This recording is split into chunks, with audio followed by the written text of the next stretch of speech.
Welcome back, everybody. This is the Now Morning Show on TTT. We are also live on Talk City 91.1 FM and on Facebook at TTT Live Online.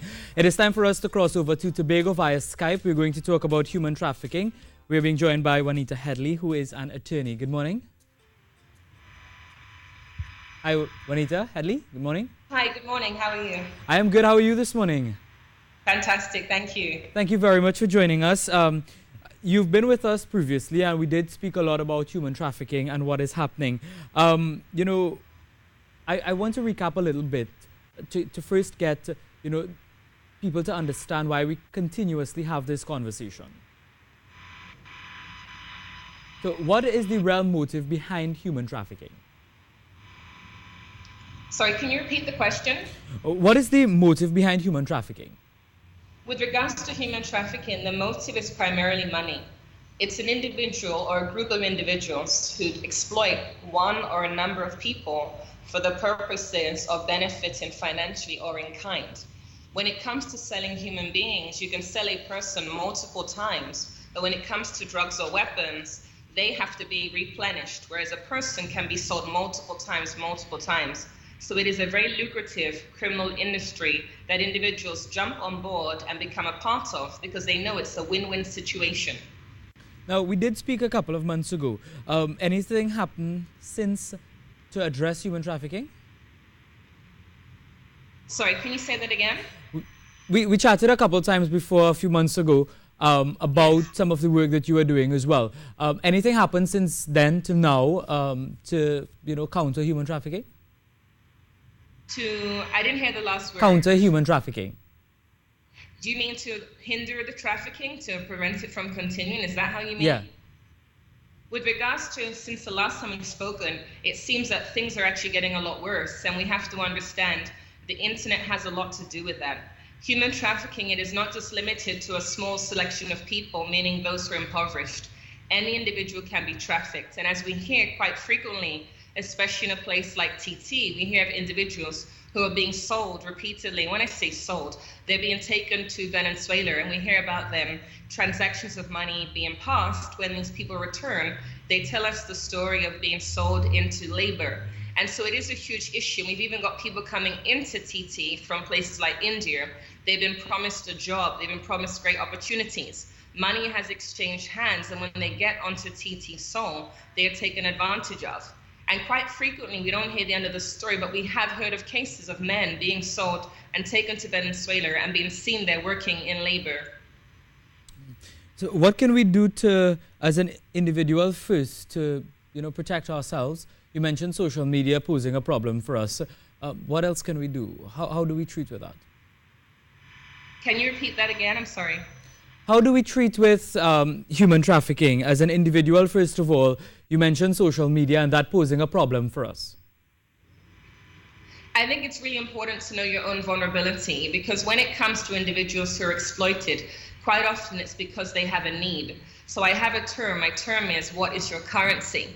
And that's for us to understand our vulnerability. So for example, if you come from an impoverished background, if you have a sickness or an illness, your currency would be medical assistance. If you're an individual who is impoverished, your currency is finances. Pimps and traffickers, what they do, they exploit your vulnerability. They often come into your world to support you, to provide you what you're looking for. If it's love, affection. We've heard about the situation in Venezuela. So we have young girls coming over here for a better opportunity and then being sold into the sex industry. What about a person who comes from a family background where there's a lot of dysfunction? If a person has been a victim of sexual abuse in the past, this becomes their vulnerability, maybe low self-esteem. It's very hard for us to know if we indeed are being taken advantage of in the early stages, because pimps and traffickers can be very patient, and they will build up a relationship with you over time where you believe that's your confidant, that's your friend, you're in a relationship with them. And in parts of South America, we in fact have some men who actually will marry a woman after dating her and grooming her and turning her out into prostitution. So she believes that's her husband. And so does that mean that women in South America cannot get married? Of course not. But often we have to understand the issue of grooming, because a person who is vulnerable is most at risk, but every person has a vulnerability. If you're a very lonely person and you have few friends, the pimp or trafficker becomes your confidant, becomes your friend.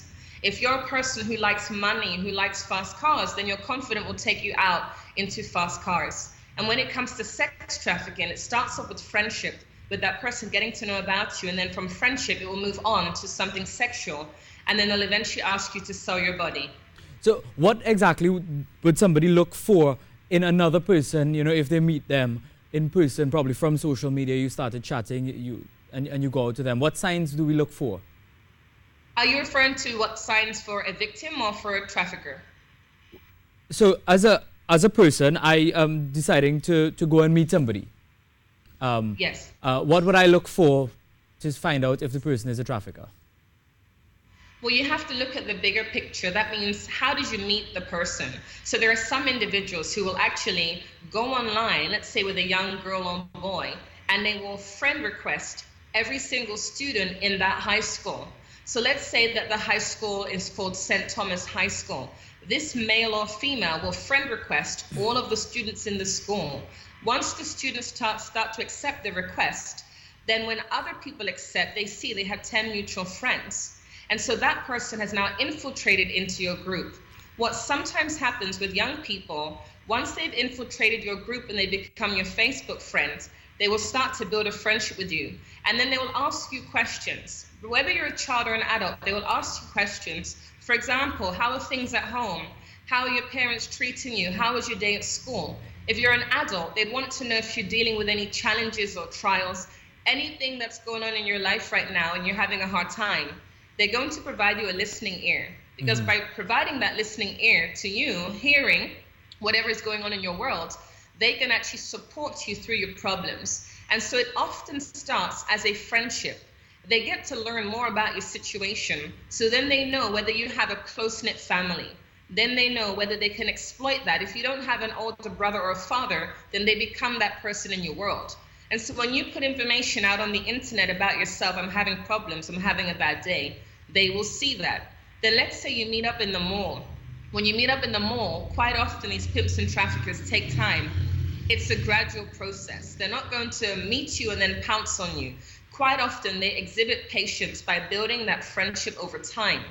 And then from there, as we often hear, your passport may be taken away, your documents may be taken away. Freedom of movement.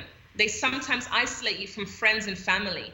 They tell you things like God doesn't care about you, your mom doesn't care about you, your husband doesn't care about you, only I care about you. They will wine and dine you, take you to Movie Town, take you to Chuck E. Cheese. They will be your greatest support, your confidant, provide you with finances, get your hair done, buy you sneakers, whatever it is you're looking for. And then from there, if it's sex trafficking, then they will brutalize you.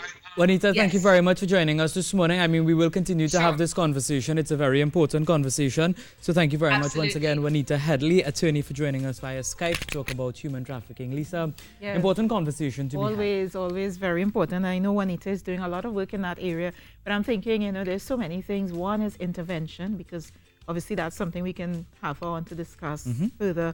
What happens when a child or a young lady or a woman gets hooked? And how do you intervene to stop that? Because sometimes we've seen it where they become so connected to this person that they believe that this is the only person, and then they lose trust for everyone else around them. So the intervention is something we want to look at. But also before intervention, establishing a strong family network, a strong school network, making sure that the esteem of your child and your children is high enough that they don't need to go outside to be validated. And also, looking at, we were speaking about it, the violence in terms of verbal abuse, so that women in relationships, and she said men to believe that they're not good enough, so they look outside of their relationships for validation. So it's a really deep-seated, huge conversation there. So thank you so much, Juanita Headley, at Changing Cases, for the work that you are doing.